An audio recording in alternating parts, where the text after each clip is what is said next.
some areas that we feel, confident and secure in our self-worth, and then maybe some areas that we're feeling a little bit more difficult. Maybe our self-worth is not fully there in those areas. So let's start with the areas that we feel good. How does our self-worth show up in those areas?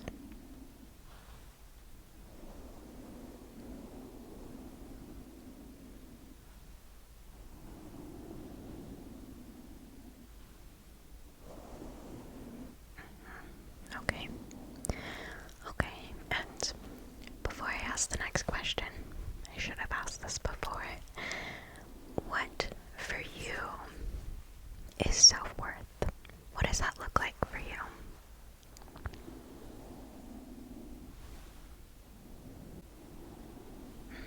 Okay. Now, when we notice ourselves struggling, what does that look like often when it comes to our self-worth? How does that show up for you?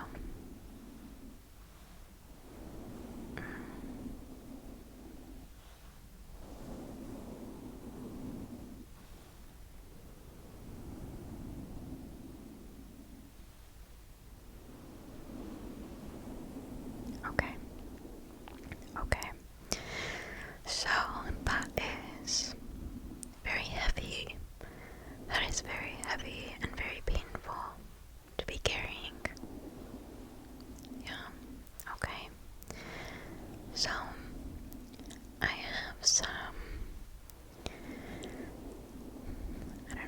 thoughts, things I would like to share on self-worth.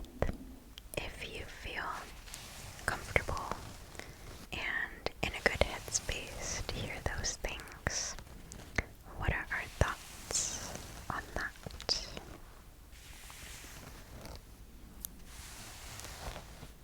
Okay, okay, we're open to it. Okay, so I have here my kind of notebook that I like to take lots of notes in.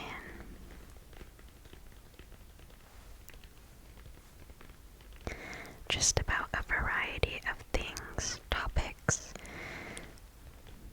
techniques, skills that I have picked up along the way that I have found helpful. So is it okay if I kind of read some things out of this?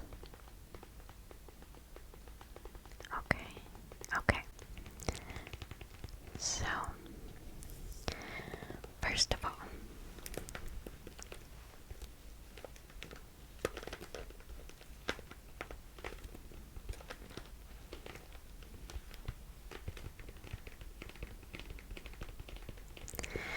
to kind of define, in a sense, I don't know if there's one true definition of self-worth, but from what I kind of like as a definition, essentially our self-worth is our internal belief about our value, the value that we bring essentially to the entire world. And self-worth kind of differs just slightly from our self-esteem. We may kind of hear them used interchangeably, but I like to think of self-esteem as a person's confidence in maybe their abilities, in their skills, and maybe even in their worth. So they kind of are connected. But for today, I'm going to specifically be talking about our worth and our self-worth. So, something that I don't want to say is tricky about self-worth, but is just kind of special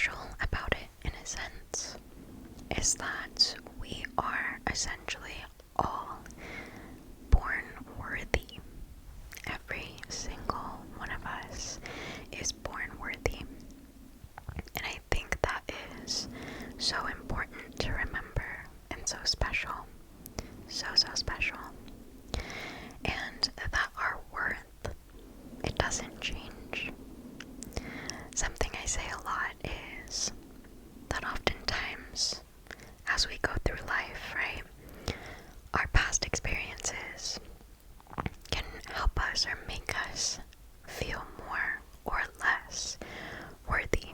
Oftentimes our childhood. And oftentimes we start talking to ourselves and start seeing ourselves in a way that is really, really harsh. And in a way that we would never talk to someone else or say to a child or to younger us. Right? If we think about the fact that, we are all born worthy, I would say this, that imagine us like yelling at a baby that they are not worthy. Like, it's a very funny and sad image. Yet, we often do that to ourselves every single day. And there is still that child and that young baby inside each and every one of us. And we all deserve to talk to ourselves in kind ways that boost our self-worth. Now, I recognize that can be hard, right? Just like I said, our past experiences can very much shape our view of ourselves, and sometimes we are, I'm gonna set this down here, not always privileged and lucky to have safe environments that really lift us up and make us feel worthy. And that is very understandable as to why sometimes we can struggle with talking kindly to ourselves.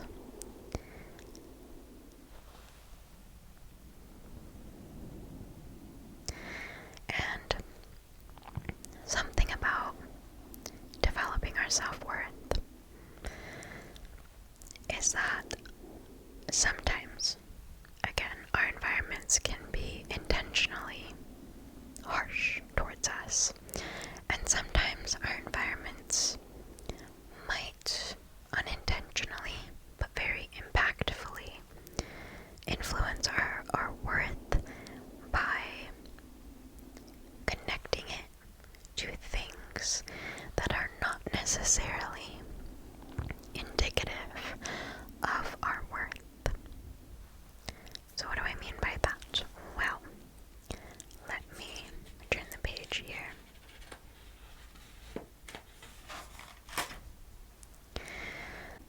For example, some things that sometimes society, our upbringing, can maybe connect our self-worth to, but our self-worth is most definitely not defined by.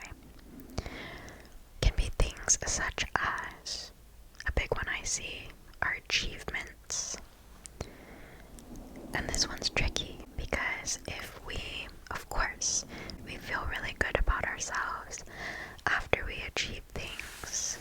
We graduate, we get a promotion, we get an A on a test, right?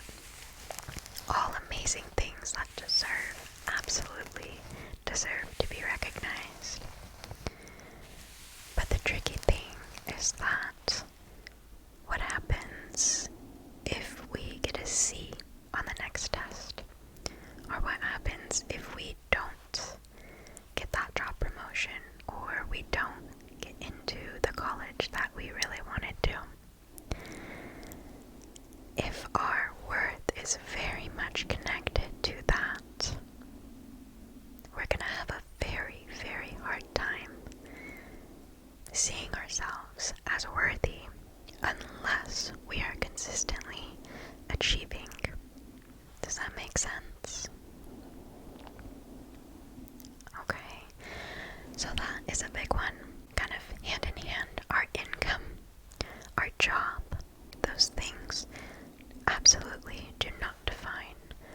self-worth. Oftentimes our job, of course, can very much stem from hard work, and sometimes our job can be built or be a product of our various privileges in life that I think are very important to recognize. That some people don't have those same privileges that we have, that give a person a leg up. And that's okay, right? It's okay to recognize our privileges, that maybe it was a little bit or a lot a bit easier to go to school, to get a good degree, to know certain people so that we can ultimately get a good job. But not having that absolutely is in no way a measure of our self-worth. Another thing, our childhood, again, hand in hand with privilege. Not everyone is privileged to have a very healthy childhood, and whatever our past is does not reflect our self-worth. Our parents, same with our childhood. Our parents' flaws and strengths, both, right, do not resemble, do not lead to our self-worth, and most especially our parents' faults, our parents' difficulties are absolutely not a reflection of our worth. Our education, same idea. Not everyone has the resources. Therefore, it's not indicative of our self-worth. How others view us, how others treat us. Some people, that's a really hard one, right? Some people just might not like us. And that's okay. If we're consistently outsourcing our identity, outsourcing our worth to other people, that's going to be impossible to maintain a positive sense of self, because there is going to be someone who doesn't like you, and that is okay, and that is not a measure of your self-worth. Other people's achievements, kind of those comparisons, if someone else gets the job promotion, or someone else gets the award, or someone else gets recognized in class and we don't, that does not stand for, that does not resemble our worth. It's just solely an accomplishment for them and has nothing to do with us. Our appearance, what we look like, is another one. Oftentimes, we see this a lot, especially, sadly, in today's world, where appearances are very much prioritized. It's not a measure of our self-worth whatsoever. And people often chase that. And that change, we can change so much on the outside. But really, it comes from within. Viewing ourselves in a positive light. Seeing ourselves as worthy. It's not going to be achieved based on what we look like. Our relationship status, whether we are in a relationship or not. Maybe we're choosing not to be. Not a measure of our worth. The number of friends we have, right? Our popularity. That's a big one. I know, especially as teens and in middle school and high school and adults even, that is really important because we're creating our identity in the people that we are surrounded by a lot of times, and it can feel very pressured. We can feel very pressured to feel worthy and measure our worth by looking at how many friends we have. And I'm here to tell you, and you, and you, and you, and you, and you, that the number of friends we have has nothing to do with our self-worth. Similarly, our social media status, that is a big one. How many likes we get, how many friends we have, how many followers we have. Oof, that is a big one. Yes, I know I struggled with that when I was in high school and feeling like the number equaled my worth. And that one very much does not define your worth. Take it from me. Our age, often as we get older, kind of I don't know what the exact term is, but as we get older, we kind of start to disappear in society. And that narrative deeply bothers me, that we often don't value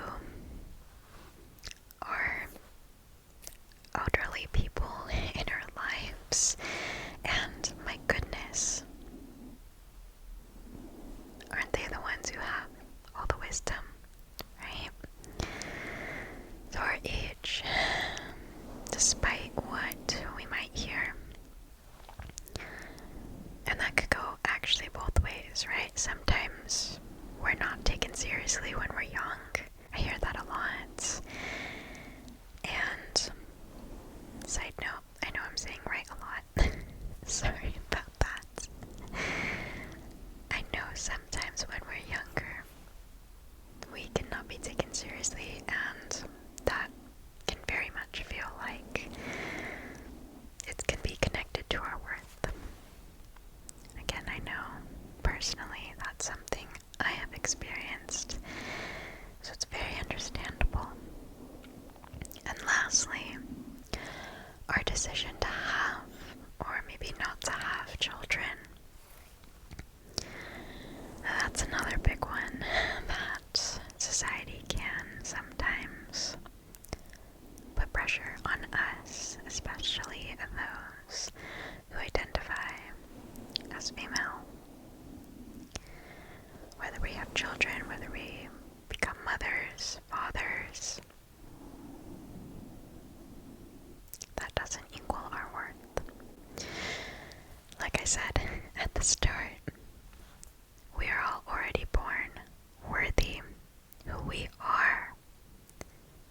We are worthy, and none of those factors that are often out of our control, kind of in the circle of influence, perhaps, right? We could achieve things, we could get certain jobs, we can decide to have or not have children, sometimes, not always.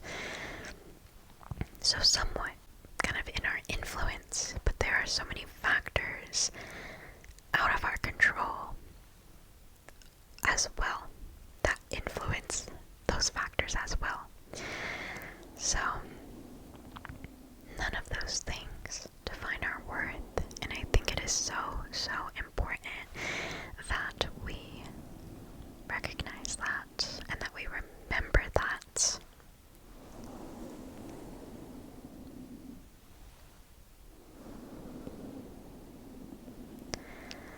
Now, I have some things here that we can do to really reinforce and kind of boost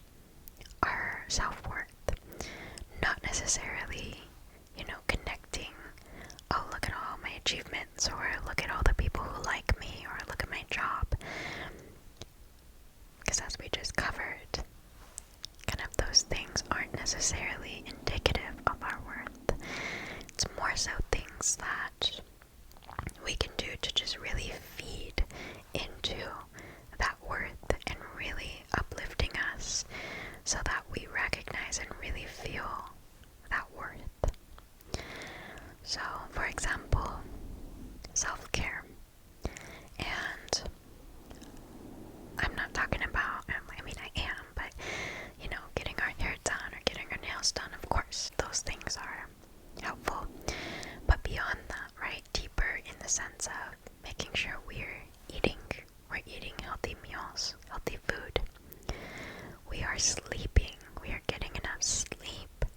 We're doing the necessary kind of adulting things that we need to do, such as our chores. Kind of those things that maybe we don't want to do. Putting our laundry away, keeping our space clean. Because when we do those things, we are showing to ourselves that we are worthy of being taken care of.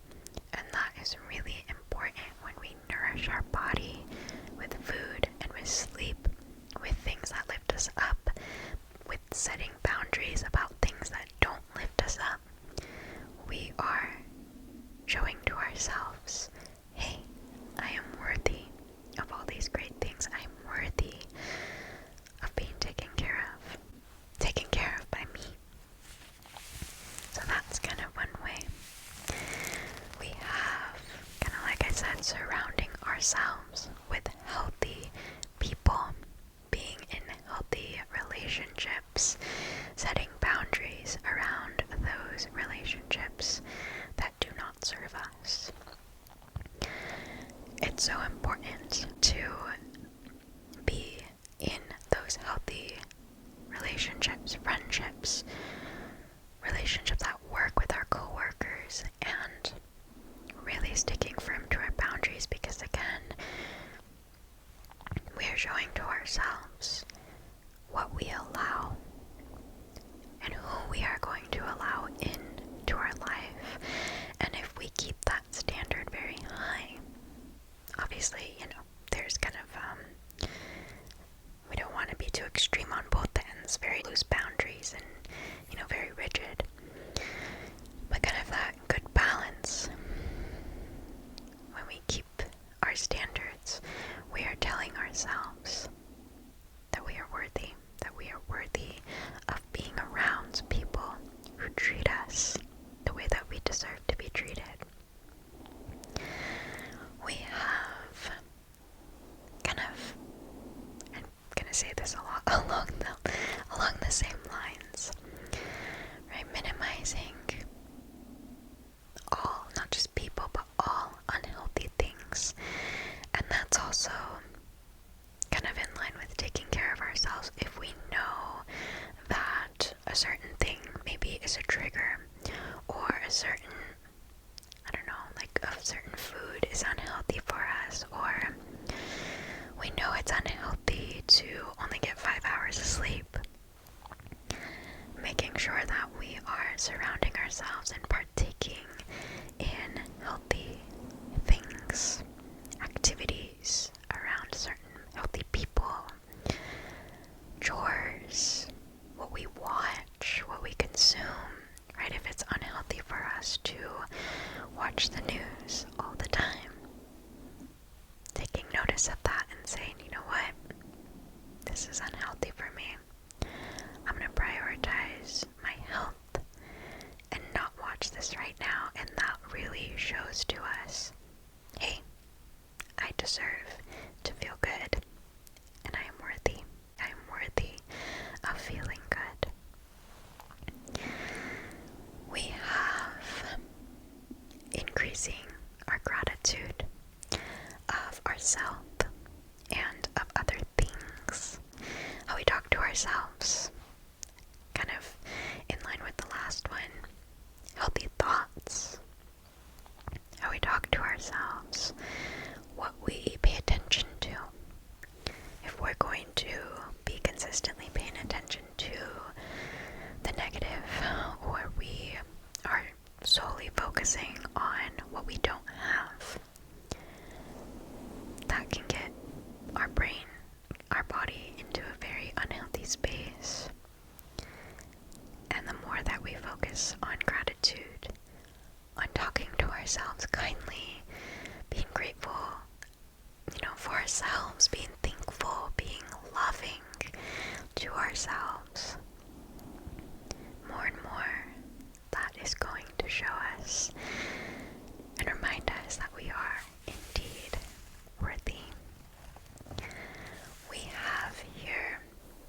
increasing that positive self-talk, kind of catching those negative thoughts and very much reframing them, stopping them in its tracks, paying attention to our thoughts, saying, hey, maybe setting rules with ourselves of saying, I don't call myself names. I don't call myself stupid when I make a mistake.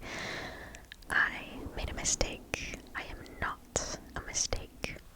Things like that can very much change our mindset, change how we view ourselves, and in turn, more and more, make us feel more worthy. We have something that I very much utilize, not just with myself, but in my practice, identifying and living our values.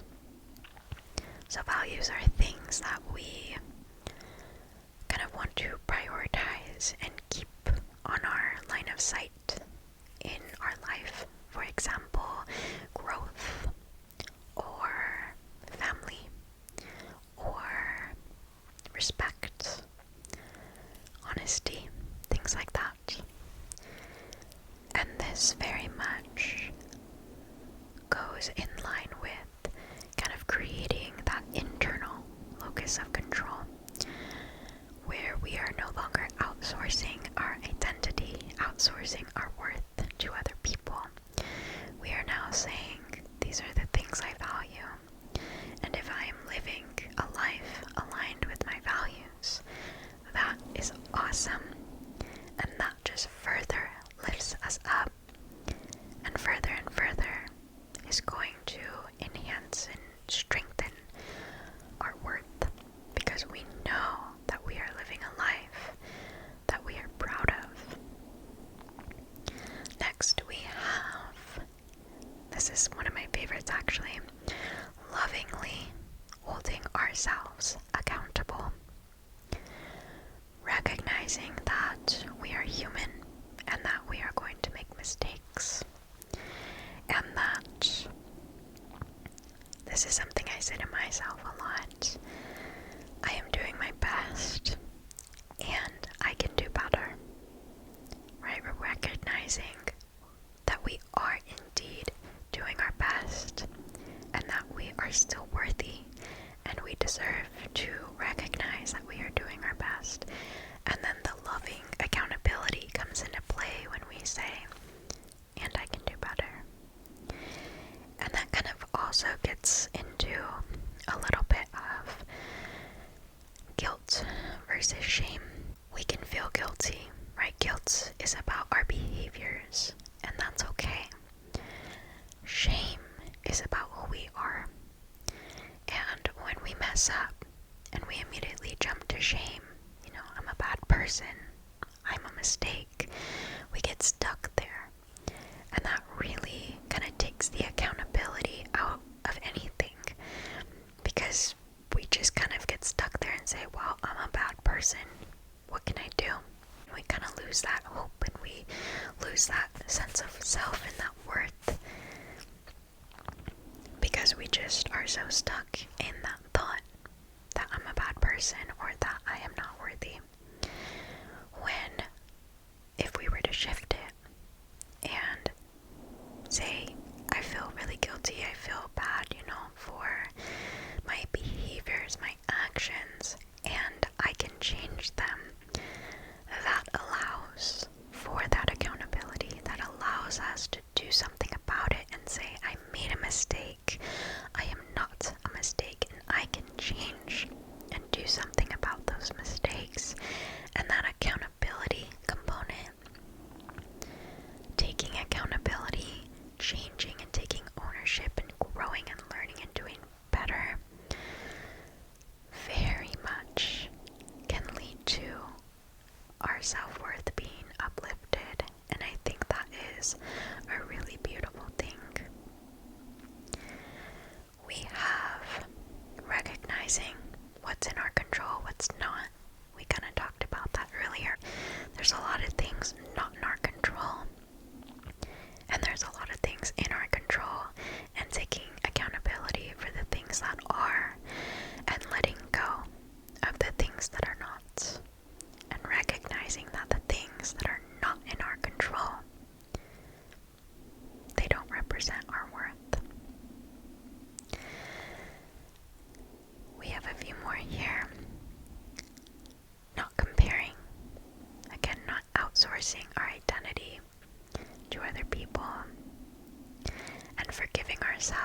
takes kind of addressing perfectionism in that, recognizing that we are indeed human, that we can feel guilty and do something about it, and hold ourselves accountable in a loving way that says, I did my best and I can do better. Practicing acceptance of self and of situations, so letting go of how things should be, right? I should be the CEO. I should be kinder. I shouldn't be failing math. Letting go of those expectations, accepting where we're at, accepting, and I think this might be another one, but accepting that we are still a work in progress and that we can make mistakes, and that is okay. It is okay. That we are still on the journey and we have not yet reached the destination, and that is okay. And the fact that we are still on the journey, it does not measure, it does not show, it does not represent our self-worth. If anything, in the journey, we are developing that self-worth, and again, that is a very special thing. And we have validating ourselves for the good things and for the hurts that people, things, past experiences may have hurt us, and that it is understandable that we feel that way, and that it is okay to not be okay. And pain and feeling hurt and feeling those difficult emotions is normal, and not a representation of our worth. Sometimes people might feel that expressing pain and feeling pain is weakness, and therefore they aren't worthy if they feel that. And very much the opposite is true. Feeling what we need to, not getting consumed by the emotions, right? That's kind of those distress tolerance skills of being able to feel it, calm ourselves down when we need to, be okay with feeling it, and know that feeling it is healthy. It is healthy and it is okay. And if we're sad, if we're struggling, that's okay. And that does not diminish our self-worth. And lastly, again, being okay with judgment. Kind of full circle, like I said at the start, right? That sometimes people aren't going to like us, and that is okay. And that our worth is not defined by external factors, by other people, by what other people are thinking. It is already within us. It is already within us. Nothing out there can represent who we are in here, and whether or not we are worthy. As remember, we, you all are born worthy. So, what are our thoughts on all of that?